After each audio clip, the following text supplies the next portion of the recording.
Hey, welcome! So in this video I want to cover the SEO keys, and as you can see I have a little key right here just to emphasize the fact that these are actual keys.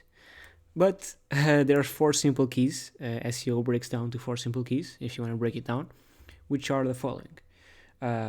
Page relevancy, domain authority, and this is not to be confused with the domain authority that Moz, an SEO tool, gives you. Later on that I'll explain it.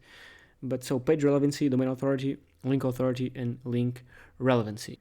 And the best site that has the best combination of all these four will rank number one. It's that simple. Now, I want to go over each one individually. Remember, our goal is to increase these 4 points, so 1, 2, 3, and 4, in order to get our site ranked. But speaking about the page relevancy, let's say someone is searching on Google and wants to buy a phone. Everything that's on the page they click on the site, everything from the title to the description to the content to the images, videos, the image alternate text, which I'll talk about later on, everything that's on that page needs to be relevant to what the person is searching for. Okay, so a page relevancy means that the page or the site that's ranking is relevant to the search that person did. It's pretty obvious, but that's basically the first factor. So if someone searches buy some sunglasses, there won't be pages appearing for buying pianos. Okay, so obviously a page needs to be relevant to the search that someone's doing. Okay, now domain authority. This is the most complicated to replicate. And again, this is not domain authority as measured in tools such as Moz, which I'll cover later on what these tools are. But basically, there's a tool in the SEO world that measures domain authority as DA, domain authority, but it actually put like not a trademark, but it's domain authority measured as in their way of measuring domain authority. When I talk about domain authority, I talk about the actual authority of a domain in Google's eyes. Okay, so for example, Forbes is highly authoritative domain, but more on that later. Again, this is the authority of a domain in terms of how powerful it is and how trustworthy it is in Google's eyes. And what determines the authority of a domain are the links that point to that domain, the quality, and where they come from, which we'll talk about in a moment. Then it's also influenced by the click-through rate, which is basically, say someone searches on Google for to buy some sunglasses. Say, for example, if 100 people search and 10 click on your site, your click-through rate is 10%. Okay, the higher the click-through rate, the better. Sometimes it happens that you're ranking number one for a certain keyword, and people, instead of clicking your result, click on the second one. So this means that the CTR, the click-through rate for the second result, is higher than for yours, and this will impact your ranking. So if Google sees that people are searching for something and just clicking the second and third results, why would that one be in first if no one is clicking it? So it will be dropped down. Okay, so CTR is important.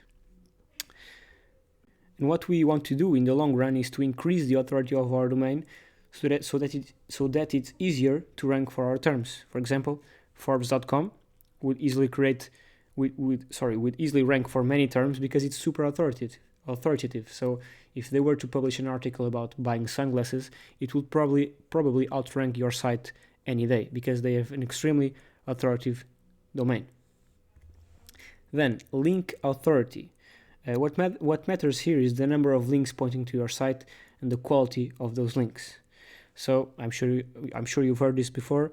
It's best to have one super powerful link pointing to your site than 10 bad, low, powerful links pointing to your site. Sorry. Again, it's important to have a good mix between quality and quantity, but you don't want to have hundreds of bad quality links. You want to have some links and make sure those links are of quality. Then link relevancy, which is the last factor, the last thing that matters about links. Actually, not the last thing, but almost the last one. Links from relevant sites carry more power. So I have here an example. Let's say you have a site about motorcycles. So you want to rank in Google for search terms related to motorcycles. Let's say a car site is linking to your motorcycle site. No bueno, doesn't make any sense. But now let's say a motorcycle site is linking to a motorcycle site. This is good, it actually makes sense. The link is relevant. But keep in mind, I have this in capital letters as well, the power is always transferred. So even though the link is not relevant, the power is transferred. So keep that in mind, okay? Because you won't find relevant links every time. But if you can find relevant links, go for it. But again, relevancy isn't everything. Power is transferred either way. But if a link is relevant, it carries even more power. And then the anchor text, which is actually the last thing that matters about links, is where you can also add a little bit more relevancy. So let's say the anchor text, so it's the text on the link where you can click. Where you can click to go to another site.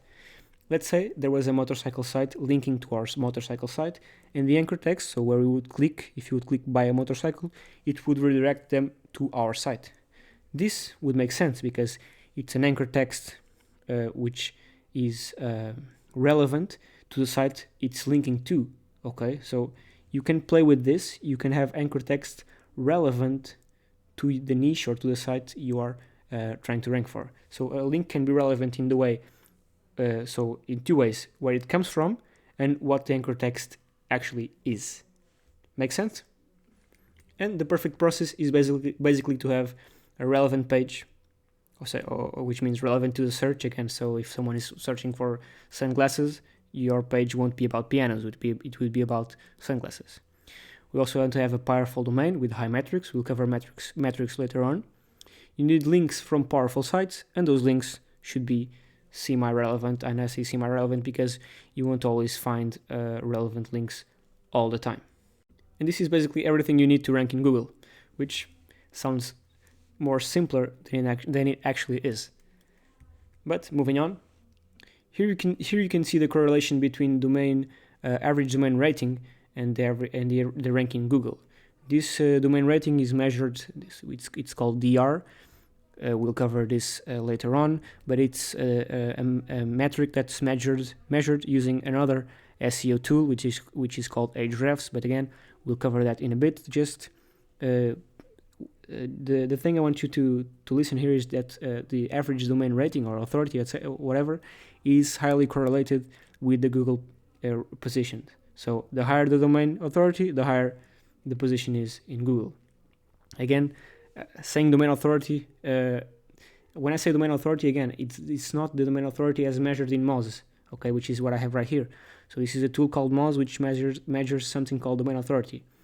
When I say domain authority, is how Google looks and trusts a site, okay? It's the actual authority, not as measured in Moz. But now, since we've moved on to the tools, there are several tools that measure how much is the authority of a domain.